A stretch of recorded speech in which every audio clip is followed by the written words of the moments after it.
Item ಯಾವುದೇ ಇರಲಿ try ಮಾಡಿ ಆಚಿ ಚಿಕನ್ ಮಸಾಲಾ. ಕೇಂದ್ರದಲ್ಲಿ ಸಂಪುಟ ಪುನರಚನೆ ನಡೀತಾ ಇದೆ, ವಿಸ್ತರಣೆ ನಡೀತಾ ಇದೆ. ಆ ಸಂದರ್ಭದಲ್ಲಿ ನಿಮ್ಮನ್ನ ರಾಜ್ಯಕ್ಕೆ ಕಳಿಸ್ತಾರೆ, ರಾಜ್ಯ ಸಂಘಟನೆಗೆ ಅನ್ನೋದು ಚರ್ಚೆ ಇದೆ. ನೋಡಿ, ನನಗೆ ಏನೂ ಮಾಹಿತಿ ಇಲ್ಲ. ನಾನು ಬೆಳಿಗ್ಗೆ ಇದ್ದರೆ ಸಂಜೆವರೆಗೂ ಬರೀ ದೇಶ ಸುತ್ತೋದೆ. ಈ ರಾಜ್ಯಕ್ಕೆ ಹೋಗೋ, ಆ ರಾಜ್ಯಕ್ಕೆ ಹೋಗೋ, ಅಲ್ಲೋಗು ಇಲ್ಲೋಗು ಬರ್ತಾ ಇರ್ತದೆ. ನನಗೊಂದು ಆನಂದ ಆಗಿದ್ದು, ತಿಂಗಳಿಗೊಂದು ಸಾರಿ ರಾಷ್ಟ್ರದ ಪ್ರಧಾನಿಗಳು 5-6 ವಿಚಾರಗಳನ್ನು ಪ್ರಗತಿ ಎನ್ನುವ ಒಂದು ಇದನ್ನು ಮಾಡ್ತಾರೆ. ಮೊದಲನೇ ಬಾರಿಗೆ 12 ವರ್ಷದಲ್ಲಿ ನನ್ನನ್ನು ಕರೆಸಿ 5-6 ಜನ ಎಮ್ಮೋಸ್ಗಳನ್ನ ಯಾವ ರೀತಿ ನಡ್ಕೋಬೇಕು ಅಂತ ತೋರಿಸಿದ್ದಾರೆ. ನೀವೇನು ಹೇಳ್ತಾ ಇದ್ದೀರಿ, ಇದರಲ್ಲಿ ನನಗೆ ಮಾಹಿತಿ ಇಲ್ಲ. ಒಂದು ಪಕ್ಷ ವ್ಯಕ್ತಿಗಿಂತ ಪಕ್ಷ ದೊಡ್ಡದು, ಪಕ್ಷಕ್ಕಿಂತ ದೇಶ ದೊಡ್ಡದು ಅನ್ನೋದನ್ನು ನಮ್ಮ ನಾಯಕರು ಮನವರಿಕೆ ಮಾಡಿದ್ದಾರೆ. ನನಗೆ ದೇಶದ ವ್ಯವಸ್ಥೆಯಲ್ಲಿ ಕರ್ನಾಟಕವು ಕೂಡ ಮುಂಚೂಣಿಯಲ್ಲಿದೆ. ಕರ್ನಾಟಕದ ಸರ್ವಾಂಗೀಣ ಅಭಿವೃದ್ಧಿಯಲ್ಲಿ ಭಾರತ ಸರ್ಕಾರ ನರೇಂದ್ರ ಮೋದಿಯವರ ನಾಯಕತ್ವದಲ್ಲಿ ಸಾಕಷ್ಟು ಕೆಲಸಗಳಾಗ್ತಾಯಿದೆ. ಅವ್ರು ಏನು ಕೆಲಸ ನಿಭಾಯಿ ಕೊಡ್ತಾರೋ ಅದನ್ನು ನಿರ್ವಹಣೆ ಮಾಡ್ತಕ್ಕಂಥದ್ದು. ನಾನು ಈಗಾಗಲೇ ಮಂತ್ರಿ ಆಗಿದ್ದೀನಿ.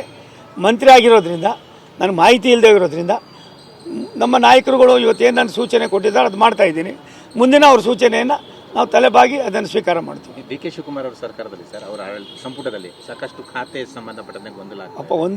ನಾನು ಇನ್ನೂ 12 ದಿನ 13 ದಿನ 15 ದಿನ ಆಗಿದೆ. ಇನ್ನೂ ಅಷ್ಟಾಗಿಲ್ಲ ಸರ್. ಇನ್ನು ಒಂದು ವಾರ ಆಗಿದೆಯಾ? ಒಂದು ತಿಂಗಳು ಕಾಯೋಣ. ಅದಾದಮೇಲೆ ಬಾಕಿ ಎಲ್ಲವೂ ಕೂಡ ವಿವರವಾಗಿ ನಾವು ಏನು ಹೇಳಬೇಕಾಗಿಲ್ಲ. ಇನ್ಮೇಲೆ ಕಾಂಗ್ರೆಸ್ನವರೇ ಮಾತಾಡ್ತಾರೆ. ಅವರು ನಮ್ಮ ಡಿ ಕೆ ಶಿವಕುಮಾರ್ ಅವರು ನಮಗೆಲ್ಲರಿಗೂ ಕೂಡ ಪರಿಚಯ ಇರ್ತಕ್ಕಂಥವ್ರು. ರಾಜ್ಯಕ್ಕೆ ಒಳ್ಳೇದು ಮಾಡಲಿ, ಅವ್ರ ಅನುಭವವನ್ನು ರಾಜ್ಯಕ್ಕೆ ಹಂಚ್ಕೊಳ್ಳಿ. ಅವರಲ್ಲಿ ಬರ್ತಕ್ಕಂಥ ಕೆಲವು ಈ ರೀತಿಯಾದ ಗಾಸಿಪ್ಗಳನ್ನ ಅವರೇ ನಿವಾರಣೆ ಮಾಡಿಕೊಳ್ಳಿ.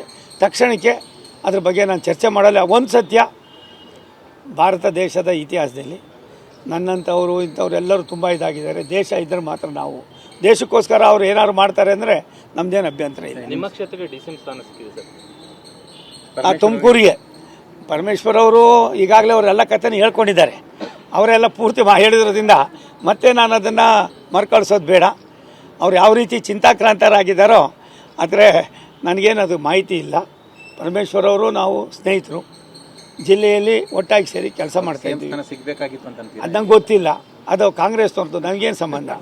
ನಮಗೇನು ಸಂಬಂಧ ಇದೆ? ನಮಗೇನಿಲ್ಲ.